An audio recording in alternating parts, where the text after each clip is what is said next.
வாரத்திலிருந்து கடந்த 2 வாரங்களாக இந்த கலாத்திய நிருபத்தை நம்ம ஆராய்ச்சி பண்ணிட்டு இருக்கோம். கலாத்திய நிருபத்தில் சொல்லப்பட்ட விஷயங்களை இந்த பைபிள் ஸ்டடியில் நம்ம தியானிக்கிறோம். நான் ஏற்கனவே சொன்னது போல இந்த கலாத்திய நிருபம் 6 அதிகாரம் இருக்குது. இந்த 6 அதிகாரத்தில் 149 வசனங்கள் பவுலால் எழுதப்பட்டிருக்குது. கிறிஸ்துவுக்கு பின் 48லேருந்து 49ஆம் வருஷத்துக்குள்ள பவுல் இந்த கடிதத்தை எழுதியிருக்கிறார். இதில் முக்கியமாக நீங்கள் பார்க்குற 3 விஷயங்கள் என்னன்னா, ஒரு 30 தடவை நியாயப்பிரமாணத்தை பற்றி எழுதப்பட்டிருக்கும், 42 தடவை இயேசு கிறிஸ்து குறித்து எழுதப்பட்டிருக்கும், 23 தடவை விசுவாசத்தை குறித்து எழுதப்பட்டிருக்கும். ஸோ ஒரு பகுதியை நீங்கள் வாசிக்கும் பொழுது அல்லது ஒரு கடிதத்தை வாசிக்கும் பொழுது மறுபடியும் ஒரு காரியத்தை சொல்லப்பட்டிருந்தா அந்த எழுத்தாளர் அந்த ஒரு விஷயத்தை தான் ரொம்ப எம்பசைஸ் பண்ணுறார். அப்போ இந்த 6 அதிகாரத்தை நீங்கள் வாசிக்கும் போது நியாயப்பிரமாணத்தினால யூதர்கள் நியாயப்பிரமாணத்தை சார்ந்திருந்தாங்க. நியாயப்பிரமாணத்தில் தான் நீதிமானாக முடியுன்ற ஒரு நம்பிக்கை அவங்களுக்கு கொள்கையாக வச்சிருந்தாங்க. அதே நம்பிக்கை அதே கொள்கை தான் பவுலும் கொண்டிருந்தார்.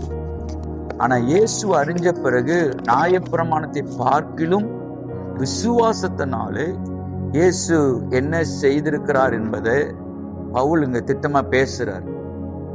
ஆனா நீங்க முதல் அதிகாரத்தை வாசிக்கும் பொழுது கிறிஸ்துவ அறிந்தவங்க, கிறிஸ்துவ வழியில போனவங்க திடீர்னு வந்த ஒரு சில யூதர்களுடைய போதனையினால அவங்க மறுபடியும் நியாயப்பிரமாணத்தை கை கொள்ள வேண்டிய கட்டாய நிலையத்துக்கு வந்துட்டாங்க. அதனாலதான் இந்த கலாத்திய நிருபத்துல நியாயப்பிரமாணத்துக்கும் இயேசு கிறிஸ்துக்கும் விசுவாசத்துக்குரிய காரியங்களை விவரிச்சு சொல்லியிருக்கிறாரு. இன்றைக்கு ஒருவேளை நம்ம நியாயப்பிரமாணத்தை கை கொள்ளாமல் போனாலும் இன்றைக்கு இந்த சோசியல் மீடியா காலத்துல நிறைய உபதேசங்கள் நம் இயேசு மேல கொண்டிருந்த விசுவாசத்தை விட்டு வழிவு போக வாய்ப்பு இருக்குது. அதனால தொடர்ந்து இந்த பாடத்தை நம்ம தொடர்ச்சியா படிப்போம். கலாத்தியர் 2ஆம் அதிகாரம், இந்த 3வது வாரத்துல கலாத்தியர் 2ஆம் அதிகாரம் வசனம் 11 பவுல் தன்னுடைய அழைப்பை குறித்தும் ஊழியத்துக்கு தன்னை எப்படி வந்ததை குறித்தும் அவர் தன்னை அட்ரஸ் பண்றாரு, அறிமுகப்படுத்துறாரு. ஏன்னா உபதேசம் போது எல்லா உபதேசம் ஏற்றுக்கொள்ளக்கூடிய மனநிலைமை யாரும் இருக்க மாட்டாங்க. இயேசுவை பின்பற்றின அப்போஸ்தலர் என்று அழைக்கப்பட்ட சீஷர்கள் அவங்க தான் உபதேசிச்சுட்டு இருந்தாங்க. இயேசு உயிர்த்தெழுந்த பிறகு கிறிஸ்துவத்தை எதிர்த்தவர் தான் பவுல். ஸ்தேவானுடைய மரணத்துக்கெல்லாம் இவர் சாட்சியா இருந்திருக்கிறாரு.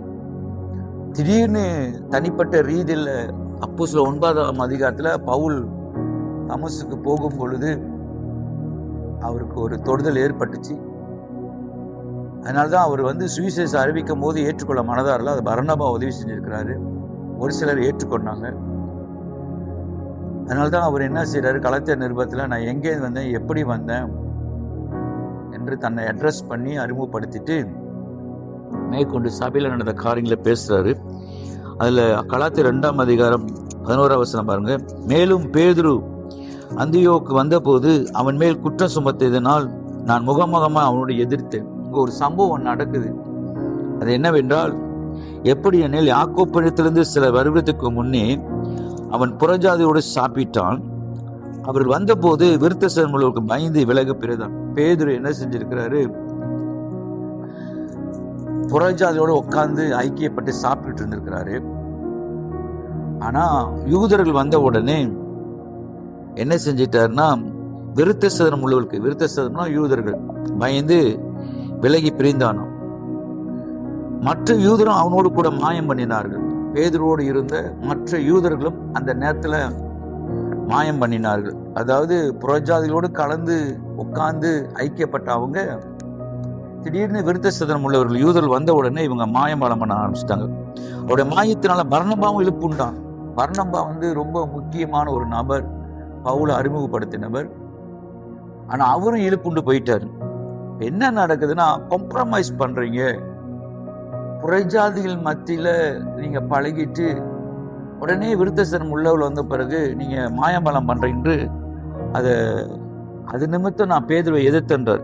இப்படி அவர்கள் சுவிசேஷத்தின் சத்தத்திற்கு ஏற்றபடி சரியாக நடவாத நான் கண்டபோது எல்லாருக்கும் முன்பாக நான் பேதுருவை நோக்கி சொன்னது என்னவென்றால், யூதனாய் இருக்கிற நீ யூத முறைமையாக நடவாமல், சரி நீ ஒரு யூதன் சொல்ற, நீயே யூதன் முறைமையா நடவாம புறஜாதியரை முறைமையாக நடந்து கொண்டிருக்கிற, புறஜாதியரை யூதன் முறைமையாக நடக்கும்படி நீர் எப்படி கட்டாயம் பண்ணலாம்?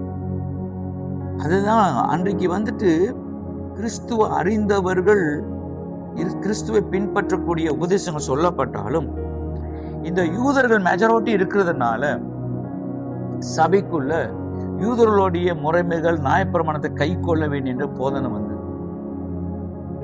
இன்றைக்கு நம்ம சபையில கூட அப்படிதான். இன்றைக்கு நம்ம சபையில அப்படி கருத்து வேறுபாடு இல்லை. இருந்த போதிலும் சபைக்குள்ள நீங்க வரும் பொழுது ஒருவேளை நீங்க அதிகமா படிச்சவங்களா இருக்கலாம், வசதி உள்ளவங்களா இருக்கலாம், யாரு எப்படி இருந்தாலும் சரி, எதை நான் கணக்கிட்டாலும் நம்ம எப்பொழுதுமே கிறிஸ்துவ மையமா வைத்து தான் நம்ம என்ன செய்யணும், பழகணும். நம்முடைய மெயின் நம்ம யாருன்னு காமிக்கிறது இல்லை, கிறிஸ்துவத்தான் வெளிப்படுத்தும். அதுதான் நீங்க 1 கொரிந்தியர் 14ஆம் அதிகாரத்தை வாசிக்கும் போது பவுல் கொரிந்து சபைக்கு சொல்லும் பொழுது கிறிஸ்து சரீரமா இருக்கிறாரு, நம்ம எல்லாரும் அவயங்கள், இந்த உடம்ப மையமா வைத்து ஒரு ஒப்புவமையாக, சரீரத்துல கைக்கு கண்ணு தேவைன்னு சொல்ல முடியாது. ஒரு பொருளை போய் கை தூக்குதுன்னா அந்த கண் பார்க்கும் போதுதான் அந்த பொருளை தூக்குறதுக்கு கை உதவி செய்யுது, அந்த பொருள் எங்க இருக்கிறது காமித்து கண்ணும் உதவி செய்யுது. எப்படி அந்த இடத்துக்கு போறது கால் உதவி செய்யுது. அது ஒருத்தர் ஒரு அவயங்கள் ஒரு அவையை சார்ந்திருக்க மாரி ஆண்டவர் படைச்சிருக்கிறதுனால சபைக்குள்ள கிறிஸ்து சரீரம் நம்ம எல்லாருக்கும் ஏற்ற தாழ்வுகளா இருக்கக்கூடாது என்று சொல்லி அதுல சில பலவீனமானதுக்கு மிகவும் முக்கியத்துவம் கொடுன்னு சொல்லி அங்க ஆலோசனை கொடுத்திருப்பாரு. ஒரு சபைக்குள்ள வரும்பொழுது யூதர்கள், கிரேக்கர்கள், புறஜாதிகள் வரும்போது வித்தியாசமான கல்ச்சர் இருக்கும், வித்தியாசமான காஸ்டியூம் இருக்கும், படிப்புல எல்லாத்திலும் வித்தியாசம் இருக்கும். ஆனா நீங்க சபைக்குள்ள வரும்பொழுது நம்ம எதை கை கொள்ளணும்னா நம்மளோட உணவா இருக்கட்டும். ஆனால் யூதர்கள் சில சாப்பாடுல சாப்பிடக்கூடாது. இன்னைக்கு முஸ்லிம் சகோதரர்கள் இதெல்லாம் அறாம் ஹலால்ன்றாங்க இல்லையா? அதான் இயேசுறாரு, ஐயா சாப்பிட்றது எதுவுமே ஒரு மனுஷனை தீட்டுப்படுத்தாது, சாப்பிட்றது ஆசன வழியா போயிடும். நம்ம பேசுற வார்த்தை தான் ஒரு ஆளை காயப்படுத்தும், தீட்டுப்படுத்துன்றார். ஏன்னா யூதா மார்க்கத்தை சேர்ந்த,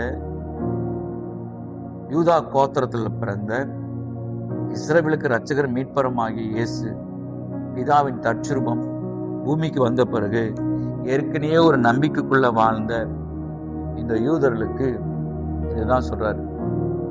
அதே போல கலாத்தியர் 2ஆம் அதிகாரத்திலையும்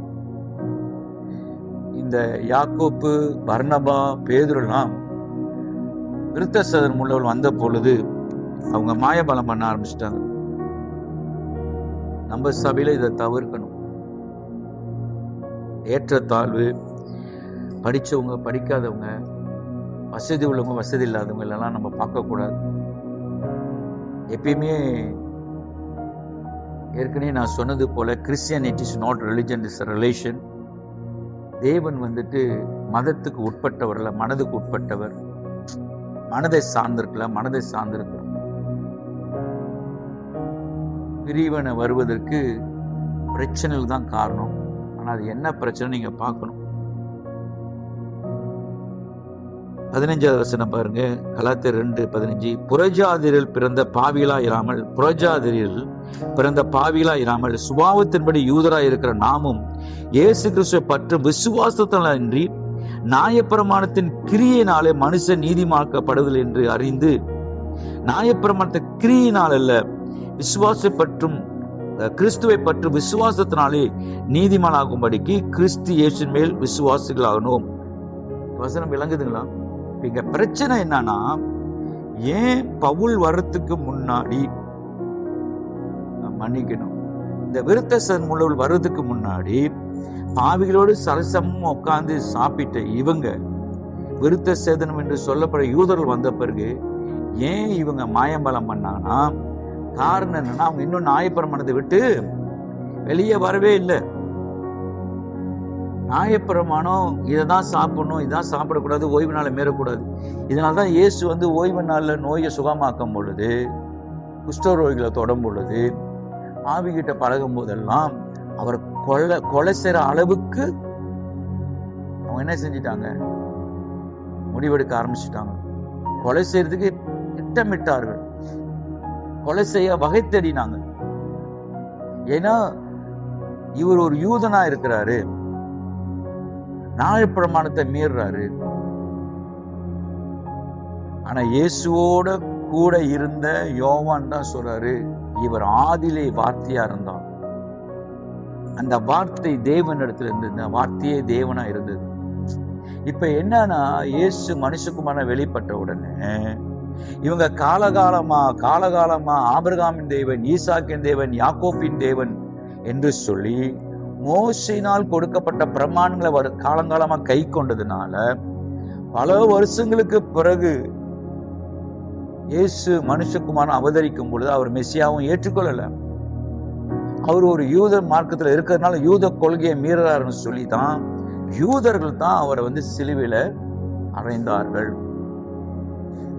ஆனா சிலுவையில மரிப்பதும், மரித்து 3ஆம் நாள் உயிர்த்தெழுவதும், நியாயப்பிரமாணத்துக்கு முடிவு உண்டாகவும், கிறிஸ்து இயேசு பரிகாரத்துல நாம் நீதிமான் ஆக்கப்படுவதெல்லாம் தேவன் வைத்திருக்க திட்டன்றதை இப்ப நம்ம புரிஞ்சு கொள்றோம். அன்னைக்கு அவங்க புரிஞ்சு கொள்ளல. பரிசுத்தாவின் நிறைவை பெற்ற பிறகு அப்போஸ்தலர்கள் இயேசுவை தான் பிரசங்கம் பண்றாங்க. அதான் சொல்லுவாங்க, அவர் அப்போஸ்தல உபதேசத்தில் நிலைத்திருந்தார்கள். அப்ப அப்போஸ்தல உபதேசத்துக்கும் அதுக்கு முன்ன இந்த யூதர்கள் பரிசேயர் வேதபாரகர் உபதேசத்துக்கு வித்தியாசம் இருக்குது. நான் சொல்றேன், உபதேசம் ரொம்ப ஆபத்து. எந்த உபதேசம் கேட்கிறோம், யாருகிட்ட கேட்கிறோம், அந்த உபதேசத்துல உள்ள அடிப்படை சத்தியங்கள் பைபிள்ல இருக்கான்னு நீங்க பார்க்கணும். அது அற்புதங்களா இருக்கட்டும், சுகமா இருக்கட்டும். இன்னைக்கு தடி எடுத்தாலும் தண்டல்காரன் ஒரு டாக்டர் ஆவதுக்கு எத்தனையோ வருஷம் படிச்சு எவ்வளவு பணத்தை செலவு பண்ணி தான் வராங்க. ஆனா பாஸ்டர்ஸ் எல்லாம் இன்னைக்கு படிக்கிறன்றதுக்கு அதுக்கான இப்ப அதெல்லாம் குறைஞ்சிக்கிட்டு வருது. என்னாலையும் பிரசங்கம் பண்ண முடியும், என்னால சபை நடத்துறாங்க. இன்னைக்கு உபதேசத்தினால இடறி போகக்கூடிய வழிகள், வாய்ப்புகள், சந்தர்ப்பங்கள் நிறைய இருக்குது. இப்ப இந்த 15வது வசனத்துல புறஜாதியில் பிறந்த பாவிகளாயிராமல், புறஜாதியில் பிறந்த பாவிகளாயிராமல் சுபாவத்தின்படி யூதராயிருக்க நாமும் இயேசு கிறிஸ்துவை பற்றும் விசுவாசத்தினால் அன்றி நியாயப்பிரமாண கிரியினால் மனுஷன் நீதிமானது என்று அறிந்து. சோ நியாயப்பிரமாணால ஒரு மனுஷன் நீதிமானாக முடியாது. ஏன்னா அது 613 பிரமாணம் இருக்கு. ஒரு பிரமாணத்தை நீ மீறிட்டாலும் நீ நீதியாக முடியாது. அப்ப அவங்க முழுக்க அவங்க கடவுளை முன்னுக்கு வச்சாங்களோ இல்லையோ, சட்டங்களை கை கொள்றதுல தான் அவங்க கவனமா இருந்தாங்க. அவங்க சுபாவம் மாறனுச்சோ இல்லையோ, இத கை கொண்டுட்டா என்னது, நாங்க நீதிமான்கள். இப்படிப்பட்ட மனநிலைமையில இருந்ததுனாலதான் கிறிஸ்துவை பத்தி பேசுவதற்கு, கிறிஸ்து என்ன செய்தான்றத பவுல் ஒரு காலத்துல நியாயப்பிரமாண போதகரா இருந்தவர், பரிசேயனா இருந்தவர், இப்ப இயேசுவை மையப்படுத்தி பேசுறாரு. பாருங்க, கிறிஸ்துவை பற்றி விசுவாசத்தால் நீதிமானாகும்படி கிறிஸ்து இயேசு மேல் விசுவாசிகள் ஆனோம். சோ நீங்க நியாயப்பிரமாணத்தை வச்சு இந்த புறஜாதிகளை அழுத்தாதீங்க. பேதுரு சொல்றாரு, நீ ஒரு நியாயப்பிரமாணத்தை கை கொள்ற, நீ யூதனா இருக்கிற, புறஜாதிட்ட பழகுற, அப்புறம் ஏன் விருத்தசேதனம் உள்ளவங்க நீ நடிக்கிற, மாயம்பலம் பண்றன்றார், ஏன் காம்ப்ரமைஸ் பண்றன்றார். 16வது வசனம், நியாயப்பிரமாணத்தின் கிரியினாலே எந்த மனுஷன் நீதிமானாக்கப்படுவது இல்லையே. இதே பவுல் தான் கொலோசியர் 3 பிலிப்பியர் 3 சொல்வாரு, நியாயப்பிரமாணத்தின்படி நான் குற்றச்சாட்டப்படாதவன்வாரு.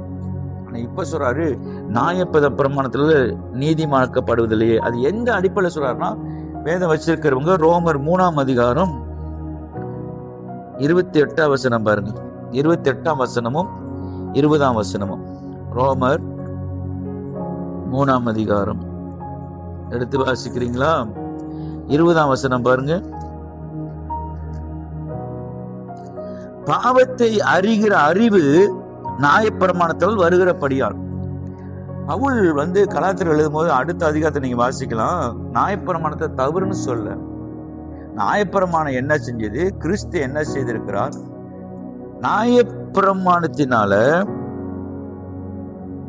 பாவத்தை அறிகிற அறிவு, எது பாவம், எது பரிசுத்தம், எது செய்யணும், எது செய்யக்கூடாதுன்றதுக்கு நியாயப்பிரமாணத்தில் வருகிறபடியால் எந்த மனுஷனும் நியாயப்பிரமாணத்தை கிரியினாலே தேவனுக்கு முன்பாக நீதிமானாக்கப்படுவதில்லை. ஏன்னா இன்னைக்கு எப்படி ஒவ்வொரு சமயத்திற்கும் அந்த சமயத்துக்குரிய புத்தகம் இருக்குதோ, நமக்கு பரிசுத்த வேதாகமம், அன்னைக்கு நியாயப்பிரமாணம் தான் அவங்களுக்கு ஒரு பெரிய புனித நூலா இருந்திருக்குது. 28ஆம் வசனத்தை பாருங்க. மனுஷன் நியாயப்பிரமாணத்தை கிரியை இல்லாமல் விசுவாசத்தினாலே நீதிமானப்படுகிறான் என்று தீர்க்கிறோம். தொடர்ந்து இந்த பகுதி வாசிங்கன்னா, ஆபிரகாம் காலத்துல நியாயப்பிரமாணம் இருந்துச்சா? உங்க கவனிங்க. ஆபிரகாம் நியாயப்பிரமாணம் எப்ப வந்தது? மோசேயின் காலத்துல வந்தது. அதுதான் நீங்க யோவான் 1:17 வாசிங்கன்னா, நியாயப்பிரமாணம் மோசேயினால் கொடுக்கப்பட்டது, கிருபையும் சத்தியம் இயேசுவினால் கொடுக்கப்பட்டது. பைபிள்ல நியாயப்பிரமாணம் எங்க எழுதியிருக்குதோ, எங்க வாசினா அதெல்லாம் நமக்கு சொல்லப்படலைன்னு வழங்கி கொள்ளுங்க. அது யூதருக்கு சொல்லப்பட்டு அவங்க இதுவும் இன்னும் பிடிச்சிட்டு தான் இருக்கிறாங்க. பரிசுத்தம் நிறைவே பெற்ற பிறகும், சபைகள் வளர ஆரம்பிச்ச பிறகும், சபைக்குள்ள இருக்க யூதர்கள் புறஜாதிகளோட மற்றவர்களோட பழகிறதுக்கு ரொம்ப கஷ்டப்பட்டாங்க. இங்கேயும் சொல்ற, நம்ம சபையில ஒரு ஆள்கிட்ட பழகிறதுக்கு உங்களால சேர்ந்து பழக முடியலன்னா, ஒண்ணு உங்களால பழக முடியல, பிரச்சனை உங்ககிட்ட தான், அவங்க இல்ல.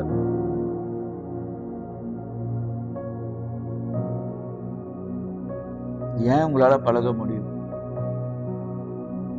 பாருங்க. ஒரு காலத்துல நான் ரொம்ப படிச்சவங்களை கண்டாவே ஒரு பயம் இருக்கும்.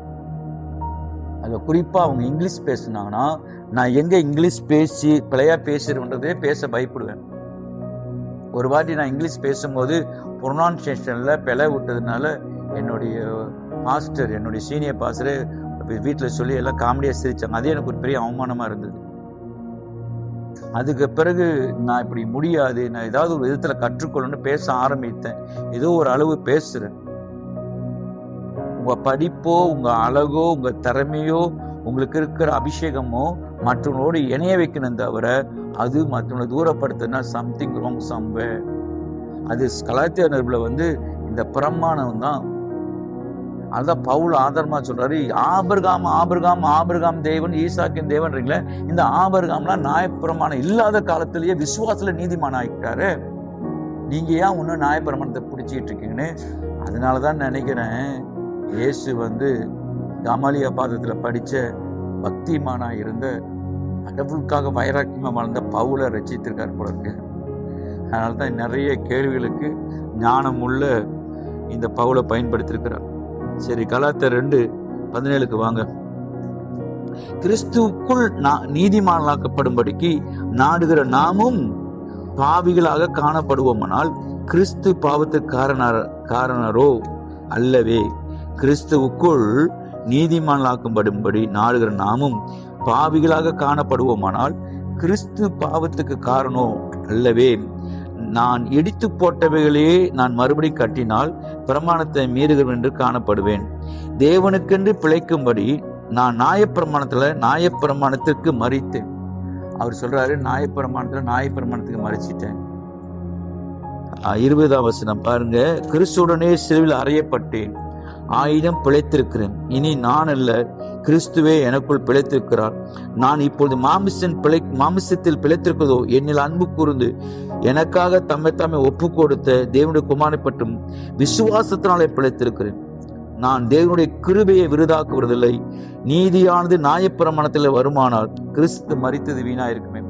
இப்ப பவுல் என்ன சொல்றாருன்னா, இங்க இருக்கிற பேதுரு, யாக்கோப்பு, பர்னபா, இவங்க எல்லாமே கிறிஸ்துவை பின்பற்றவங்க. ஆனா சபைன்னு வரும்பொழுது மெஜாரிட்டி பீப்புள் நியாயப்பிரமாணத்துல உள்ளவங்க இருக்கிறதுனால இவங்க காம்ப்ரமைஸ் பண்றாங்க. அதை நீங்க செய்யாதீங்க. இப்ப நியாயப்பிரமாணத்துக்கும் கிறிஸ்துவ பற்றின விசுவாசத்துக்கு இருக்கிற முரண்பாடமான கருத்துக்கு தான் பவுல் விளக்கம் கொடுக்கிறான். நம்ம சபையில நியாயப்பிரமாணம் இல்லை. ஆனால் போன வாரத்தை நீங்க ஒரு கேள்வி கேட்டீங்களா, பொட்டு வைக்கலாமா, பூ வைக்கலாமா? ஆனா நம்ம தமிழ் கலாச்சாரத்துல புருஷன் இறந்துட்டாதான் அவங்க ஏன் பொட்டு, சிகப்பு பொட்டு வைக்கிறாங்கன்னா, இந்த பெண் திருமணமானவள், இந்த சமுதாயத்துக்கு எந்த ஒரு ஆணும் என் மேல மனதை செலுத்தக்கூடாது, இந்த பொட்டு நான் திருமணமானன்றதுக்கு அடையாளம். இதுல என்னங்க தப்பு இருக்குது? ஒரு சகோதரிகிட்ட கேட்டேன், ஏமா இங்க பொட்டு வச்சிருக்கீங்க, இங்க பொட்டு வச்சிருக்கீங்க, நெத்தி தலைக்கு மேல வச்சிருக்கீங்க. அந்த பொண்ணு சொல்லுது, இங்க தொண்டையில நான் சிகப்பு பொட்டு வச்சிருக்க காரணம், என்னை உயிர் கொடுத்து வாழ வைத்து என்னை பாராட்டி சீராட்டி வளர்த்த என் தாய் தகப்பனை நினைவு கூறுகிறேன். இந்த பொட்டு நான் திருமணம் ஆயிட்டேன், என் கணவரை கனப்படுத்துகிறேன். இந்த பொட்டு என்னை படைச்ச ஒரு கடவுளுக்கு கனப்படுத்துகின்றார். இதுல என்ன பிழை இருக்குது?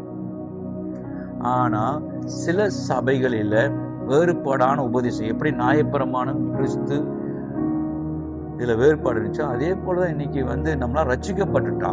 அதுல பல காலத்துக்கு முன்னுக்கு ஒரு ஊழியக்காரர் சொன்னாரு, வேற தேசத்துல இருந்து வந்தவர் சொன்னாரு, அந்த எகிப்துல இருந்து வந்த பிறகு யூதர்கள் அடையாளத்தை தேடுகிறார்கள், கிரேக்கர்கள் ஞானத்தை தேடுகிறார்கள்.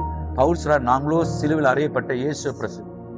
அதனால கடவுள் செய்த காரியத்தை நம்புவதற்கு அவங்களுக்கு விளங்குற மொழியிலேயே ஆண்டவர் என்ன செஞ்சார்னா, இந்த கண்கள் நடுவே சிகப்பு அடையாளத்தை வச்சுக்கொள்ளுங்க, சிகப்பு நூலை கையில கட்டி கொள்ளுங்க இருக்கும் பைபிள்ல. நீங்க யாத்திராமத்துல போய் பாத்தீங்கன்னா அதே போல மீட்கப்பட்டதுக்கு அடையாளமாக ஆட்டுக்குட்டி அடிச்சு அந்த ரத்தத்தை எடுத்து வீட்டு வாசல வச்சுக்கொள்ளுங்க. பழைய ஏற்பாட்டுல நிழல், புதிய ஏற்பாடு தான் நிஜம்.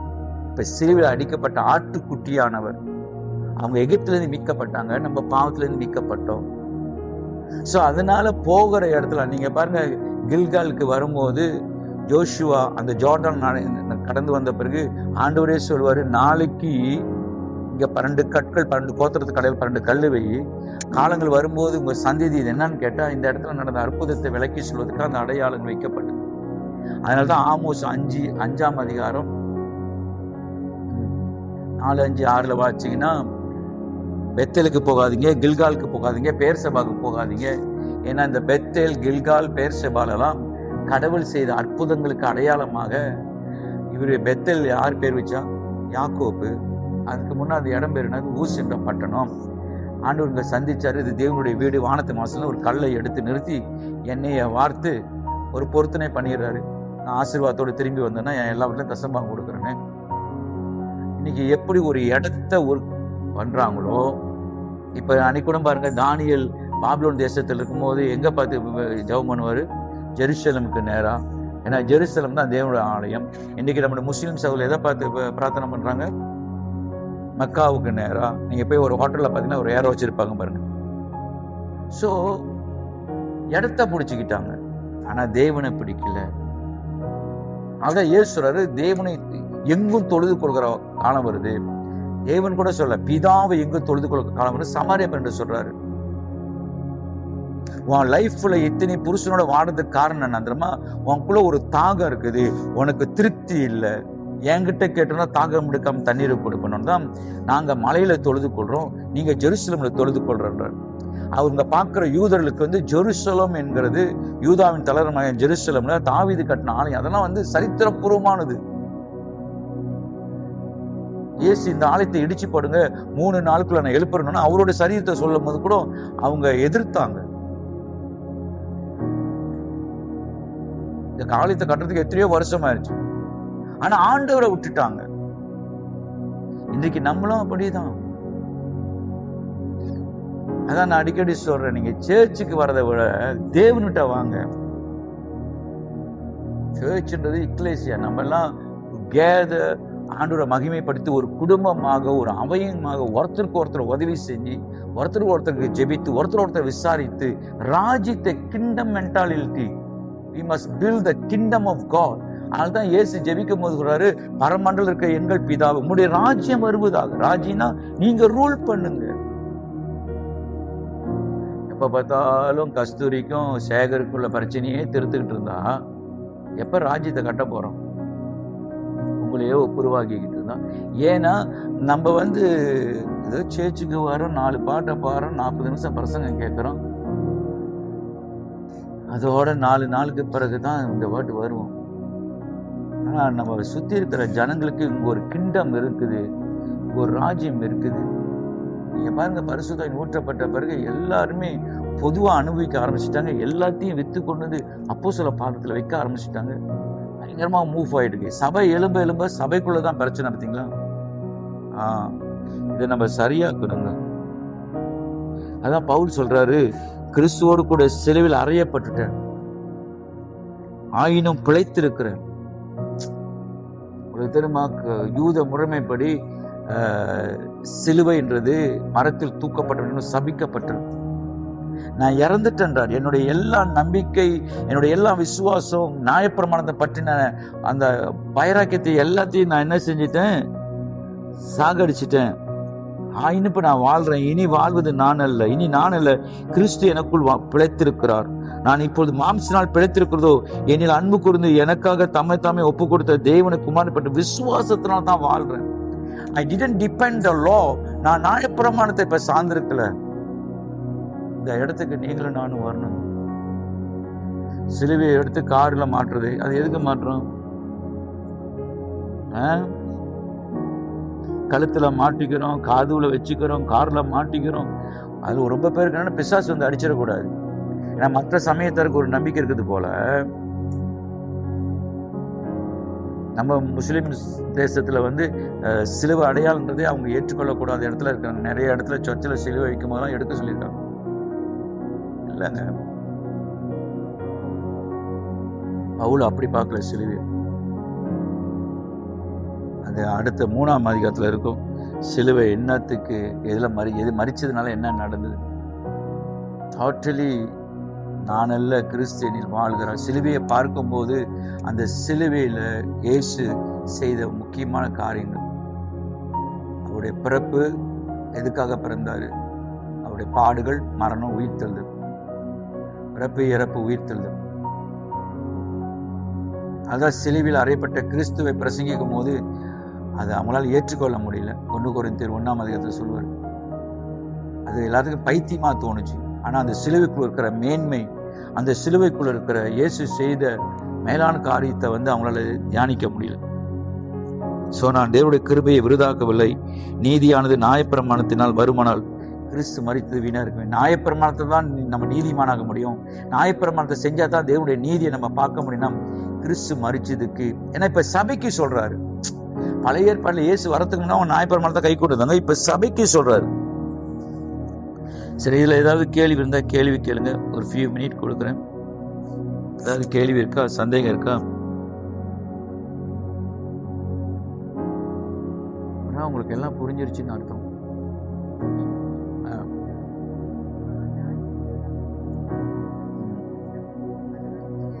தெளிக்கல, வீட்டுல அடையாளம் ஆகுது. அது என்ன சொன்னார்னா, இப்ப கடைசி ஒரு அழிவு வரப்போகுது. 10 வாதைகளை கடைசி வாதை. அப்ப சங்காரத்தோட அழிவிலிருந்து பாதுகாக்கிறதுக்கு எந்த வீட்டுல ஆட்டுக்குட்டி ரத்தம் இருக்கோ அந்த இஸ்ரவேல் ஜனங்கள் பாதுகாக்கப்படுவாங்கன்னு சொன்னாங்க.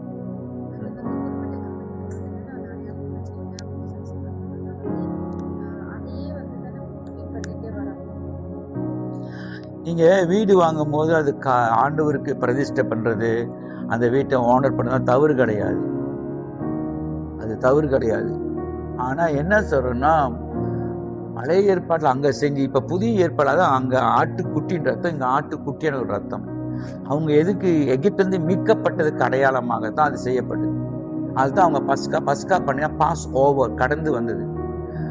7 பண்டிகை இருக்குது. அது பஸ்கா பண்டிகை, கூடார பண்டிகை, எக்கால பண்டிகை, புளிப்பில்லாத அப்ப பண்டிகை, இப்ப நிறைய பண்டிகை இருந்தது. அந்த ஒவ்வொரு பண்டிகைக்கு பின்னாடி கடவுள் அவங்களுக்கு என்ன செய்தார், யாவே யெகோவா ஆபிரகாம் தேவன் என்ன செய்தார்ன்றத கை கொண்டு வந்தோம். இப்ப நம்ம என்ன செய்யறோம், இயேசுடைய பிறப்பு, அதாவது கிறிஸ்துமஸ்னா மாஸ்னா ஆராதனை, கிறிஸ்துவுக்கு ஆராதனை. 2வது குட் ஃப்ரைடே, அது போய் யாராச்சும் கூட்டுன்னு சொல்லுவாங்களா, இறந்தது கூட்டுன்னு சொல்லுவாங்களா. இயேசு இறந்த அன்னைக்கு வந்து நல்ல வெள்ளிக்கிழமை, தமிழ்ல பெரிய வெள்ளிக்கிழமைன்னுவாங்க. அவருடைய மரணம், அடுத்தது அவருடைய உயிர்த்தெழுது, அது ஈஸ்டர் ஆராதனைன்றாங்க. ஆக்சுவலி ரெசரேஷன் சர்வீஸ், இயேசு, இது 3 தான் நம்ம நினைவுக்கு வரும். அது கிறிஸ்துக்கு நிழலாட்டம். இப்ப நம்ம என்னன்னா, பழைய உடன்படிக்கையில இருந்த யூதர்களுடைய பண்டிகையில புதிய உடன்படிக்கையில இயேசு கிறிஸ்துவ மட்டும்தான். உங்களுக்கு தெரியுமா, இன்ன வரைக்கும் இஸ்ரவேல் கோத்திரத்துல எல்லாரும் இயேசுனை ஏற்றுக்கொள்ளல. இயேசுக்கு எகினஸ்டா தான் இருக்கிறாங்க. அவங்க ஸ்டீல் ஓல்ட் டெஸ்டமென்ட் தான் பிடிச்சிட்டு இருக்கிறாங்க. இஸ்ரவேல் தேசம்ன்றது கிறிஸ்டியன் நாடு நினைச்சுக்காதீங்க. நிறைய பேர் தப்பா விளங்கிட்டு இருக்கிறோம். அவங்க கிறிஸ்தவங்களே இன்னும் ஏற்றுக்கொள்ளாம தான் இருக்கிறாங்க. இயேசுக்கு இன்னமும் வருவார் தான் காத்துட்டு இருக்கிறாங்க. பார்க்க போனா நம்ம எல்லாரும் தேவனுடைய பிள்ளைகள். இப்ப அவங்களோட என்ன, நாங்க ஒண்டி தான், நாங்க மாத்திரம்தான் உண்மையானது. இப்படி முஸ்லிம் சகோதரர் சொல்றப்ப, முஸ்லிம் சகோதரர் எங்க இருந்து வந்தாங்க? அடிமை பண்ணாங்க. ஆகார் வழி வந்து இஸ்மாவில். அவங்களுடைய கொள்கையெல்லாம் பாருங்க, முக்காடு போறது, கை கழுவுறது, அந்த மெக்காவுக்கு நேரம் பார்த்து வணங்குறது, ஹாலால் ஹாராம் எல்லாமே டோட்டலி அவங்க யூத கல்ச்சர் தான். அவங்க வந்து ஏற்றுக்கொள்ளாம போகிறதுக்கு காரணம், நம்ம ஃபாதர், சன், ஹோலி ஸ்பிரிட், இயேசுவை மனுஷகுமாரன் தான் பார்க்கறாங்க. இயேசுவை கடவுள் என்று சொல்றதுக்கு 2 விஷயம் ரொம்ப முக்கியம். ஒன்னாவது ஒரு பிறப்பு. நம்ம எல்லாரும் பிறந்ததுலாம் நம்ம அம்மா அப்பாவுடைய சரீர உறவுல தான் பிறந்திருக்கும். அது யாரும் நீங்க மறுக்க முடியாது. இயேசு யோசேப்பும் மரியாளும் சரீர உறவுல பிறக்கல, அதுக்கு பின்ன வந்த பிள்ளைகள் தான் பிறந்திருக்கிறாங்க. அதனாலதான் நான் திருமணம் பண்ண போற பொண்ணு கர்ப்பமாயிட்டு தெரிஞ்ச உடனே யோசேப்பு மரியாதை தள்ளி வைக்கிறாங்க. தூதன் போய் சொல்றாரு, அவங்க அந்த பெண்ணை தள்ளி வைக்காத, மெசியாவை பெற்றெடுக்கிறதுக்காக தெரிந்து கொள்ளப்பட்ட கிருபை பெற்ற ஒரு ஸ்திரியானவர், பரிசுத்த ஆவினாலும், அதாவது ஒரு பிறப்பு பரிசுத்தம். பாபாவோ மற்றும் யாருமோ அவங்க பிறப்புல பரிசுத்தம் இருக்குன்னு சொல்ல முடியாது. அதுதான் அவரு ரத்தம் நம்முடைய பாவங்களை மன்னிக்க முடியும். நம்முடைய பிளட் வந்து சின்ஃபுல் நேச்சர். நம்மளாம் மாமிசத்துக்குரிய ஆதாம் வழி வந்தவங்க. 2வது மரிச்சு உயிர்த்தெழுந்தார்ன்றதுக்கான அடையாளம் இந்த உலகத்துல இயேசுவை தவிர யாரும் கிடையாது. அதுதான் கிறிஸ்துக்கு முன் கிறிஸ்துக்கு பின், after death of Christ, before BC, before death. ஏன் அதை மாற்ற மாட்டாங்க? சரித்திரத்துல எவ்வளவு பேர் வந்துட்டு போயிட்டாங்களே, ஏன் ஆஃப்டர் ஏடி பிசின்னு போடுறாங்க? Jesus is a mediator for the God. யாரு உயிர் தெரிந்திருக்கா சொல்லுங்க பாப்போம். பாபா எது உயிர் தெரிந்திருக்கிறாரா? இப்ப என்னன்னா, I'm born Hindu, I die Hindu. நிறைய என்னது என்னைக்காச்சும் ஒரு நாளைக்கு நான் கேட்க போறேன் டிக்டாக்ல. ஏன்னா அம்மாவை மாத்திட்டீங்க, அப்பாவை மாத்துறீங்க, சட்டையை மாத்துறீங்க, படிப்பை மாத்திட்டீங்க, எல்லாத்தையும் மாத்துறீங்க. ஆனா மதம் மாத்திட்டா மாத்த யார் மதம் மாத்தினா? மதம் மாத்திட்டா மட்டும் மதம் மாத்திட்டா மதம். கடவுள் நம்பிக்கைன்றது யாரும் கட்டாயப்படுத்த முடியாது. கலைவாணி உனக்கு சொல்றேன், அந்த ஆளை கல்யாணம் பண்ணதுக்காக அல்ல. You must have a personal intimacy with God. கிறிஸ்துனா என்ன? ஆனா கிறிஸ்து எப்படிப்பட்டவன்னு நீ வாழ்ற வாழ்க்கையை பார்த்தா கலவனை கற்றுக்கொள்ள முடியும். நான் ஆராதிக்கிற, நான் நம்புகிற தெய்வமாக இயேசு எப்படி அன்புபட்டவர், அன்பானவர், எப்படி அந்த சாயல் தான் அந்த பொண்ணை கூட நீ கட்டாயப்படுத்த எடுத்துட்டு வர முடியாது. கன்வெர்ட் பண்ண சொல்லவே இல்லையா பைபிள்? மதம் மாத்த சொல்லவே இல்லை. கடவுள் மனதை சார்ந்தவர். Choice is yours. அதனால நீங்க என்ன கேட்க வரீங்க? இந்த ரத்தம் இது பண்றதா?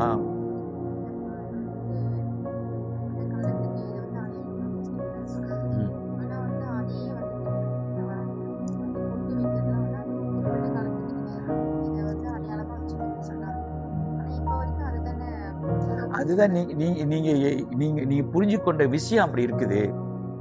இப்ப நீங்க யாரு போட்டு வச்சா நான் உங்களை ஏச மாட்டேன். சரி, ஏன் ஆண்கள் வைக்க மாட்டாங்க? ஆனா அது எந்த அளவுக்கு கடவுள், அது உங்களோட விருப்பம்.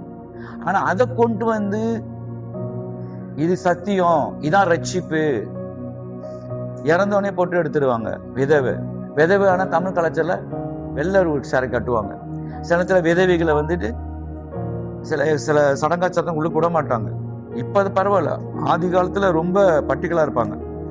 நம்ம தமிழ் கலாச்சாரத்துல நம்ம தமிழர்கள் எந்த சீனர் எந்த மலாய்க்கார பெண்கள் வயசுக்கு வந்துட்டு இதெல்லாம் செய்யறாங்க. ஆனா நம்ம இதுல செய்வாங்க. குறிப்பா தாய் மாமன்களுக்கு சொல்லி அனுப்புவாங்க, உனக்கு ஒரு முறை பொண்ணுங்க இருக்குது, வயதுக்கு வந்துருச்சு அப்படின்னு ஒரு காரியத்தை ஒரு மறைமுகமா சொல்லுவாங்க. நான் என்ன சொல்றேன், நீங்க இயேசு கிறிஸ்துவை ஏற்றுக்கொண்ட பிறகு, இயேசு கிறிஸ்துவ வந்த பிறகு கலாச்சாரத்தை வைத்து எப்படி நியாயப்பிரமாணத்தை வைத்து கிறிஸ்துவ குறைச்சி மதிப்பிட்டாங்களோ, நீங்க கலாச்சாரத்தை இதையும் வச்சுலாம் இது பண்ணாதீங்கன்ற. அதே நேரத்தில் உங்களுக்கு தெரியணும், ஒரு ஸ்கூலுக்கு போனா எப்படி ட்ரெஸ் பண்ணணும், வேலை செய்யற கம்பெனிக்கு போனா கம்பெனி ட்ரெஸ்ன்னு ஒன்று இருக்குது, யூனிஃபார்ம்னு ஒன்று இருக்குது. போலீஸ்காரனா போலீஸ்காரன் யூனிஃபார்ம் வேறு, டாக்டரோட யூனிஃபார்ம் வேறு, ஆர்மி யூனிஃபார்ம் வேறு. அதே போல் சர்ச்சுக்கு வரும்போது நம்ம எப்படி உடுத்தணும், எப்படி நடந்துக்கணும்னு நமக்கு தெரிஞ்சிருக்கணும். ஆனா அதுதான் நீங்க அது எந்த அடிப்படையில் செய்றீங்க, அது ரொம்ப முக்கியம். அதுக்கு இதுக்கு சம்பந்தம் இல்லை, அதுக்கு இதுக்கு சம்பந்தம் இல்லை. வேற ஏதாவது கேள்வி இருக்கா?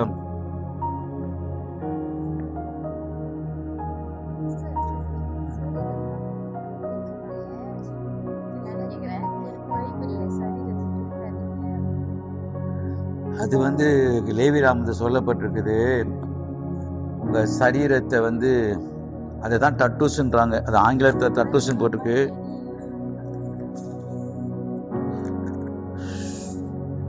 அது லேவியராகமத்துல சொல்லப்பட்டது இருங்க எடுக்கிறேன். அன்றைக்கு உள்ள காலத்துல தெய்வங்களுக்கு முன்பதாக தங்க சரீரத்தை கீறி சில ஆராதனை முறைமையை செய்வாங்க.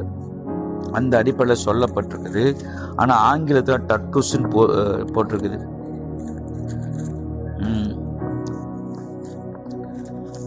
ஆனா பொதுவாவே நான் என்ன பாக்குறேன்னா, இந்த மருதாணி வைக்கிறதெல்லாம் பொதுவா கல்யாணத்துக்கு இந்த மாதிரி ஃபங்க்ஷனுக்கு செய்வாங்க. பழைய ஏற்பாட்டுல தோடு கொடுத்தனா ஒரு அடிமைக்கு தான் கதவு கிட்ட வச்சு தோடு குத்தம், அதெல்லாம் பழைய ஏற்பாடு சொல்லப்பட்டிருக்கு. ஆனா புதிய ஏற்பாட்டுல அப்படி சொல்லப்படல. புதிய ஏற்பாட்டுல பழைய ஏற்பாட்டை பார்க்கலாம், உங்க சரீரமே தேவன் ஆலயமா இருக்குது. நீங்க மூக்குத்தி குத்துறதா இருக்கட்டும், தோடு குத்துறதா இருக்கட்டும், பச்சை குத்துறதா இருக்கட்டும், மருதாணி போடுறதா இருக்கட்டும், நீங்க செய்யற விஷயங்கள் அது மற்றவங்களுக்கு பிரயோஜனமா இருக்கா, எதுக்கு செய்யறேன், ஏன் செய்யறேன் அப்படின்னு பாருங்க. ஆனா பைபிளை சார்ந்து அப்படிலாம் இல்லை. நான் பல முறை ஒரு சிலரை தனிப்பட்ட முறையில் கேட்டேன், இங்க அதிகமாக பெண்கள் தான் வந்திருக்கீங்க, தப்பா எடுத்துக்காதீங்க. நானும் பாக்குறேன். அது சொன்னாவே அவ பாச நீங்க டிக்டாக் பாக்குறீங்கன்னு கேக்குறாங்க. ஒரு பெண்ணை இச்சையோடு பார்த்தால், இது யார் சொன்ன வார்த்தை? அதான் யார் சொன்ன வார்த்தை? இயேசு சொல்றார், ஒரு பெண்ணை இச்சையோடு பார்த்தால் விபச்சாரம் செய்யாதிருப்பா என்று பூர்வித்தார் சொல்லப்படுது. நானும் சொல்றேன், ஒரு பெண்ணை இச்சையோடு பார்த்தால், அப்போ ஒரு ஆண் ஒரு பெண்ணை இச்சையோடு பார்க்க முடியும். மனதில இருதயத்துல விபச்சாரம் செய்தாயிட்டுன்றார். அதாவது ஒரு விபச்சாரம் என்னன்றது ஒரு பெண்ணை பார்க்கும் போது ஒரு ஆணுக்கு தூண்டப்படுகிற உணர்வு, ஆமாவா இல்லையா? அப்ப உங்களை இச்சையா பார்க்கக்கூடிய பார்வைகள், பாதிப்புகள் ஆண்களுக்கு உண்டாகுமா இல்லையா? அப்புறம் நீங்க போய் டிக்டாக்ல எதுக்கு சினிமா பாட்டு போட்டுக்கிட்டு அந்த ஆட்டம் ஆடுறீங்க? இதை கேட்டதுக்கு இதுக்கு விளக்கம் வேற கொடுக்குறாங்க.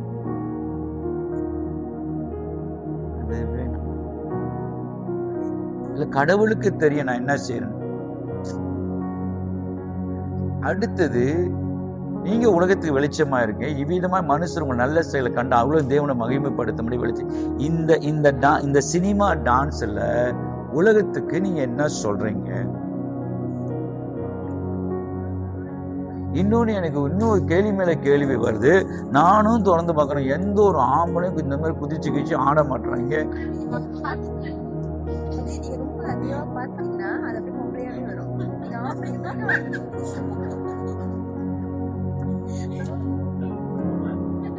ஒண்ணு இவங்க சொல்லுவாங்க, நான் பாக்குற ஆம்பளைங்கள்லாம் இந்த பிசினஸ் பத்தி, வியாபாரத்தை பத்தி சொல்றாங்க. சரி, இப்ப இந்த வசனத்தை எனக்கு சொல்லுங்க. 1 கொரிந்தியர் 6, இதுக்கெல்லாம் விளக்கம் கொடுப்பீங்க. 1 கொரிந்தியர் 6:20 எடுத்து வாசிங்க. கிரியத்துக்கு கொல்லப்பட்டீர்களே, உங்க சரீரத்தினால ஆவினாலும் தேவனை மகிமைப்படுத்துன்னு பட்டிருக்குத. இப்ப இதுல சரீரத்துல யார மகிமைப்படுத்துறீங்க? இல்ல, மோஸ்ட்லி நீங்க செய்யல, நீங்க பார்க்கலன்ற. நான் என்ன சொன்னேன், இப்ப கேட்டாங்களா மருதாணி விற்கிறது, தோடு விற்கிறது, போடுறது, மூக்குதி, நீங்க வைங்க, வைக்காம போங்க. அது பைபிளை சார்ந்தது இல்ல. ஆனா அது எந்த அளவுக்கு மத்தவங்களுக்கு பிரயோஜனமா இருக்குதுன்றத பாருங்க.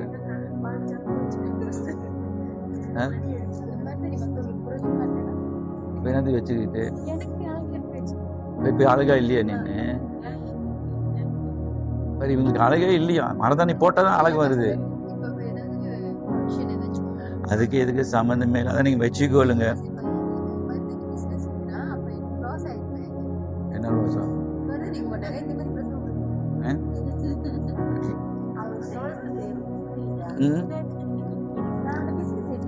நான் அதான் சொல்றேன், நீங்க மூக்கத்தியை போட்டிக்கிங்க, மூக்கத்தியை குத்திக்கிங்க. உங்களுக்கு தெரியுமா, சிலருக்கு மூக்கத்தி குத்துனா மூக்கே இன்னும் அசிங்கமா இருக்குது. அந்த மூக்கத்திக்கும் அந்த மூக்குக்கும் சம்பந்தமே இல்லை. கிளாங்கில ஒரு வாட்டி ஒரு ஆவி ஓட்டிக்கிட்டு இருக்கிறேன். கிளாங்கில ஒரு பிசாசு பிடிச்ச ஒரு பெண்ணுக்கு, ஒரு அம்மாவுக்கு, இங்க கவனிங்க, ஆவி ஓட்டிக்கிட்டே இருக்கு, அது போகவே மாட்டுது. திடீர்னு பரிசுத்த ஆவியானவரே அந்த பெண்ணோடைய மூக்க கவனிக்க சொன்னார். அங்க பார்த்த ஒரு மூக்குத்தி குத்தி இருந்துச்சு. அந்த மூக்குத்தியை சொல்லி அது குறிப்பிட்ட சம்பந்தப்பட்ட ஒரு ஆவி. அது சொன்ன உடனே அலக்கழிச்சு கத்துனா, அதை கழட்ட சொன்ன, கழட்ட பிறகுதான் அந்த ஆவியை போனுச்சு. அதனால மூக்குத்தி எல்லாம் ஆவின்னு நான் சொல்லல. அப்புறம் ஒரு வீட்டுல போய் ப்ரே பண்ண, ஆவியில அலக்கழிச்சுக்கிட்டே இருந்தாரு. அவர் கையில ஒரு மோதிரம் போட்டிருந்தாரு. இந்த மோதிரம் எங்கேருந்து எடுத்த, மோதிரத்தை பார்த்த பிறகு இது பண்ண பிறகு அப்புறம் தான் மோதிரம் கீழே, அது குறிப்பா முஸ்லீம் சகோதரர்கள் போட்டிருப்பாங்க அந்த கல்டு மோதிரம், அந்த மாதிரி கீழே கடந்து எடுத்துருக்கிறாரு. சிலவங்க மோதிரத்தை ஜம்பி பண்ணி கூட போடுவாங்க. மோதிரத்தை எல்லாம் போய் இது பண்ணி வைக்கிறது, ஒரு பரிகாரம் செஞ்சு பாதுகாப்புக்காக செய்வாங்க. அதுக்காக மூக்குத்தி எல்லாம் பேயின்னு நான் சொல்ல. ஆனா உங்களுக்கு தெரியணும், வெளியே அலங்கரிக்கிற நாம உள்ளத்தை அலங்கரிக்கிறோமா?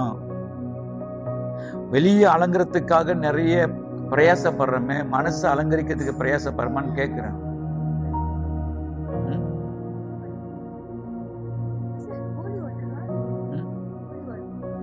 ஹோலி வாட்டர்லாம் வீட்டுல தெளிக்கிறாங்க தான், நானே அதை செஞ்சிருக்கிறேன். அதாவது கடுகளவு விசுவாசம் இருந்தால் இந்த பாறை பேர்ந்து போல்னு சொல்றோம் இல்லையா, எப்படி தண்ணீர் திராட்சை ரசமா பண்ணது ஒரு அடையாளத்துக்கு நம்ம செய்யலாம். இயேசுவே ஒரு கூட சுகமாக்கும் போது சேட்டு எடுத்து புசிட்டு போய் கழுவுப்பாருன குளத்துல அவன் சுகமானான். விசுவாசத்துக்கு ஏதுவான சில காரியங்கள் நம்ம செய்யறது மற்றவங்க விசுவாசத்தை கட்டுதான் பாருங்க. ஆனா தனிப்பட்ட ரீதியில நீங்க ட்ரெஸ் பண்றதோ, பழைய ஏற்பாட்டு மாரி இப்ப நீங்க அரபு நாட்டுல போனா பெண்களை நீங்க யாரு ஒரு வாட்டி பாக்குறேன், ஒரு போட்டோல எல்லாம் கிராஜுவேட் பண்ணியிருக்கிறாங்க. ஆனா எந்த பிள்ளை யாரோட பிள்ளைன்னு தெரியாது, கண்ணு மட்டும் தெரியுது, எல்லாமே ஒரே கலர்ல போட்டு உட்காந்துருக்காங்க. இதுல யாரோட பிள்ளை எங்க உட்காந்துருக்கே தெரியாது. ஏன்னா அவங்களோட கலாச்சாரம் அப்படி, அவங்களோட சட்டத்திட்டம் அப்படி. ஆனாலும் உடுப்பு எப்படி உடுத்தணும் உடுத்தக்கூடாதுன்னு பைபிளையும் போட்டுருக்கு. சபைக்கே எழுதியிருக்காரு, பெண்கள் தகுதியான வஸ்திரத்தை அணிங்க. சர்ச்சில் பிரச்சனைனா வீட்டை போய் உங்க கணவர்கிட்ட கேளுங்க. ஏன்னா அந்தந்த சபையில் உள்ள பிரச்சனைக்கு ஏற்றபடி பரிசுத்தாவின் கொண்டு ஆலோசனை கொடுக்கிறார். என்னுடைய கேள்வியெல்லாம், நான் இந்த கேள்வி முந்தி ரொம்ப தீவிர வைராக்கியமா இருந்தேன். அவரு எத்தனையோ கலர் இருக்கும் போது அவர் ஏன் உனக்கு கருப்பான கலர் கொடுத்தாரு முடிய? இதை நீங்க மஞ்சள் ஆக்கிறீங்க, சிகப்பாக்கிறீங்க, உதவாக்கிறீங்க, ஏன் ஆக்குறீங்கன்னே தெரியல. இதை கேட்டுன்னா அப்புறம் சபைக்கு வரணும்.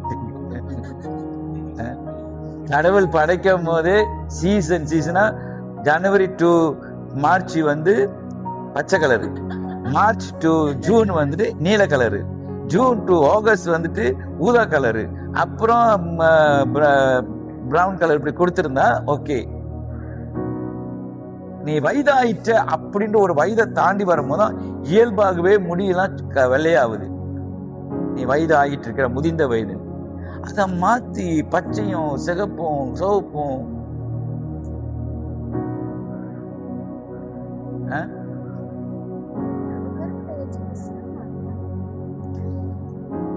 அதான் நான் சொல்றேன்னு, நீங்க கிறிஸ்துவ பற்ற விசுவாசத்துல வளருங்க.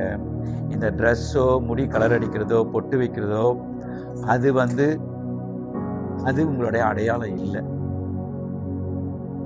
நிறைய நேரத்தில் போன வாரம் நான் சொன்னது போல, சில சமயத்தார் இடக்க போகும்போது நீங்க செய்ய வேண்டிய சில காரியத்தை உடன்படாதனால தான் நீங்க மதம் மாறிட்டீங்கன்னு உங்களை ஒதுக்கி வைக்கிறாங்க. அதனால தான் இயேசு இவருக்காக போல அவங்க ஆதாயப்படுத்துறதுக்காக தான் பக்கத்துல போய் உட்காந்து சாப்பிட்டாரு. ஆனா சாய்ஸ் இஸ் யோர்ஸ். எதுல ஜீவன் இருக்கு, எதுல ஜீவன் இல்லை, இதை செய்யறதுனால எனக்கு என்ன பிரயோஜனமா இருக்குது, இதை செய்யறதுனால ஒரு ஆளை ஆதாயப்படுத்த முடியுமா அப்படின்றத பாருங்க. நீங்க 1 கொரிந்தியர் 5ஆம் அதிகாரமோ 1 கொரிந்தியர் 6ஆம் அதிகாரம் வாசினா, பவுல் 1 கொரிந்தியர் 5ஆம் அதிகாரத்தை ஒரு விபச்சார பாவம் நடந்துரும், அது சபையில எந்த ஒரு தீர்வு எடுக்காதனால 1 கொரிந்தியர் 6ஆம் அதிகாரத்துல மேலான காரியத்தை காமிச்சு கொடுப்பாரு. இந்த பாவத்தை நீ ஜெயிக்கிறனா, சரீரம் பரிசுத்தம் தங்குற ஆலயமா பாரு, கிறிஸ்துவின் அவயமா பாரு, கிறிஸ்துவின் அவங்க வேசிங்க அவங்களா ஆக்கலாமா, உன் சரீரத்தினால நீ கிரியத்து விலை pay the price for us, அவர் விலை கொடுத்து வாங்கிட்டாரு. ஆவினாலும் சரீரத்தினாலும் தேவனை மகிமைப்படுத்துங்க. நான் நினைக்கிறேன் பாடத்தை விட்டு எங்கேயே போறேன்னு. இதே தான் அன்னைக்கு கலாச்சார நிறுவனத்துல நியாயப்பிரமாணத்தை வச்சுக்கிட்டு கிறிஸ்துவும் பண்ணிக்கிட்டு 2 சைட்லயும் கிறிஸ்துக்குள்ள வர்றவங்களையும் இதையும் செய்யணும்னு சொல்லி கட்டாயப்படுத்துறதுதான் பிரச்சனை. நம்ம இந்தியன்ஸ், நம்முடைய நம்பிக்கை, நீங்க என்ன உடுத்துறீங்க, எப்படி உடுத்துறீங்க முக்கியம். உங்களுக்கு தெரியும் எந்த இடத்துல எப்படி உடுத்தணும், உடுத்தக்கூடாது அப்படின்னு உங்களுக்கு தெரியணும். ஸோ நான் வெளிநாட்டுக்கு யூரோப் கண்ட்ரிக்கு போகும்போது அந்த ஏப்ரல் மே மாதம்லாம் சம்மர் டைம், அந்த இடத்துல மோஸ்ட்லி நீங்கள் பார்த்தீங்கன்னா பெண்களுடைய நெஞ்சு பகுதியெல்லாம் தெரியும். சர்ச்சுக்குள்ளோட அப்படிதான். எனக்கு போன டிஸ்டர்பன்ஸ் தான் இருந்தது. அவங்க அந்த வைட்டமினுக்காக அப்படி கொடுத்துறாங்க. ஆனால் அதுவே வின்டர் டைமில் போனீங்கன்னா உங்களோட இதாக உடுத்திருப்பாங்க. கழுத்துலேருந்து கையிலிருந்து காலிலேருந்து அந்த சொட்டரோட தான் இருப்பாங்க. அவ்வளோ குளிர். ஆனால் அங்கே நான் ஒரு 2-3 விஷயத்தை கவனித்தேன். 2 பேரும் நடு ரோட்டில் லிஃப்ட் அடிச்சுக்கிறாங்க, கிஸ் அடிச்சுக்கிறாங்க. யாருமே அதை பார்க்க மாட்டுறாங்க. அப்புறம் ஒரு இடத்துல ஃப்ரான்ஸுக்கு போயிட்டு அந்த சைடில் நின்றுட்டு இருக்கிறேன். இங்கே 2 பேரும் உட்காந்து ரொமான்ஸ் பண்ணுறாங்க. நானும் இப்படி திரும்பி பார்க்குறேன். யாருமே அதை கவனிக்க மாட்டாங்க. அது காமனான ஒரு காரியமாக போயிடுச்சு. ஆனால் நம்ம கல்ச்சர் வரும்போது, அதே நான் தமிழ் சர்ச்சுக்கெலாம் போகும்போது அங்கே இருக்கிறவங்க எல்லாம் இளைஞ மக்கள், அவங்க எல்லாம் அவங்களோட கல்ச்சர் தான் பின்பற்றுறாங்க. ஸோ என்ன சொல்றேன்னா, கல்ச்சருக்கும் நம்பிக்கைக்கும் விசுவாசத்துக்கு இதாக இருக்குது. ஆனா அதான் சொல்றாரு, மற்றவங்களுக்கு இடையூறாக இருந்தால் அதை செய்யாதீங்க. மற்றோட விசுவாசத்துக்கு இடர் உள்ளவர்களுடைய கழுத்துல இயந்திரங்களை கட்டு கடலை தள்ளு. அது பிள்ளைங்களுக்கோ மற்றவங்களுக்கு விசுவாசம் இடலாக இருக்கக்கூடாது. அது ட்ரெஸ்ஸு மட்டும் இல்லை, படிப்பா இருக்கட்டும், வசதியா இருக்கட்டும், பதவியா இருக்கட்டும், மற்றவங்க இயேசுகிட்ட விசுவாசிகளுக்கும் அது இடலாக இருக்கக்கூடாது. இப்ப இந்த பொண்ணு பையன் இயேசு அறியாத பையன். இந்த பொண்ணை கல்யாணம் பண்ணி இந்த பொண்ணுக்கு இந்த பொண்ணை கல்யாணம் பண்ணி அவன் இந்த பிள்ளை இயேசு வழியில போயிட்டு இருக்கிறான். இப்ப அந்த பையன் வீட்டுல ஒரு ஏறப்போ ஏதோ ஒரு காரியம் நடக்குதுன்னு போது, இப்ப இந்த மருமகளா இருக்கிற இந்த கிறிஸ்தவ பிள்ளை போயிட்டு அங்க மாமனார் மண்ணுக்கு, அங்க வர சொந்த மண்ணுக்கு உடுப்புனால இல்லை, போடுற லிப்டிக்கோ அதெல்லாம் கிடையாது. அந்த பிள்ளை அங்க கிறிஸ்துவின் சாயல் எப்படி நடந்து கொள்ளுது. எங்க பைபிளே இல்லைங்க, சர்ச்சுக்கே போகல. இந்த மோவாப் தேசம் யார்? மோவாப் அம்மோனியர் யார் தெரியுமா? லோத்துக்கு பிறந்த பிள்ளைங்க. அந்த சந்ததி தகப்பனுக்கு பிறந்தனா 7 தலைமுறைக்கு சபைக்கே வர முடியாது. பஞ்ச காலத்துல நகோமி அவங்க ரோத்து என்ன சொன்னாங்க? உன் தேவன் என் தேவன், உன் ஜனம் என் ஜனம். அதான் நீங்க அடக்கம் பண்ற இடத்துல தான் நானும் அடக்கம் பண்றேன்னா பைபிளை வச்சு அவங்க அறிஞ்சுக்கிட்டாங்க. ஒரு மருமகள் ஒரு மாமியாரை பார்த்து, தேவன் அறிஞ்ச ஒரு மாமியாரை பார்த்து நடத்தில தான். ஆனா ஒரு போவாஸ் இருக்கிறாரு, அவருடைய சுதந்திரத்துக்கு நான் சுதந்திர ஆளியாம, அந்த போவாஸ் ரூத்துக்குள்ள இருந்து இயேசுட வம்சமே அதுதான் வருது. Without Bible, without church, without pastor. அப்ப அந்த மாமியார் எப்படி இருந்திருப்பாங்க? ஒர்பால் போயிட்டாங்க, ஆனா ரூத் போகல. நகோமி சொல்லிட்டாங்க, இதுக்காகட்டு நான் ஒரு குழந்தைய பெற்று உங்களுக்கு கல்யாணம் பண்ணி வைக்க முடியாது, நீங்க உங்க வீட்டுக்கே திரும்பி போகணும்னு. ரூத் எப்படி ஏதோ என்ன பார்த்தாங்க, எப்படி உன் தேவன்றாங்களே. அப்ப நகோமி எந்த இடத்துல வாழ்ந்துருப்பாங்க? இதை தான் நான் வாழ சொல்றேன். இதுதான் பவுல் சொல்றாரு, இனி வாழ்வது நான் அல்ல, இவ்வளவு நாள் நான் வாழ்ந்துட்டு இருக்கேன், ஏதோ ஒண்ணு பிடிச்சிட்டு இருந்தேன், அதெல்லாம் கிறிஸ்து முன்னுக்கு இது இல்லை. நீங்க என்ன சொன்னீங்க? என்னது மருதானியோ இதோ நீங்க என்ன இது பண்ணுங்க, அதனால ஆண்டவர் மகிமைப்படுறாரா? இல்ல மற்றவர்களுக்கு இடையூறா இருக்குதா? மற்றவங்க இதனால இடையூறாங்களா? நமக்குன்னு ஒரு இதுக்கு. அதுதான் அந்த கல்யாணத்துல எல்லாம் நான் அடிக்கடி பாக்குறேன், காலங்கள் போக போக கல்யாணத்துல ட்ரெஸ்ஸும் சரி, தயவுசெய்து அதெல்லாம் மாத்தாதீங்க, சில விஷயத்த மாத்தாதீங்க. அப்புறம் ஏன்னு தெரியல, தாலி கட்டும் போது ஓன்னு கத்துறது, எதுக்கு கத்துறீங்கன்னே தெரியல. சங்கடா சேகர்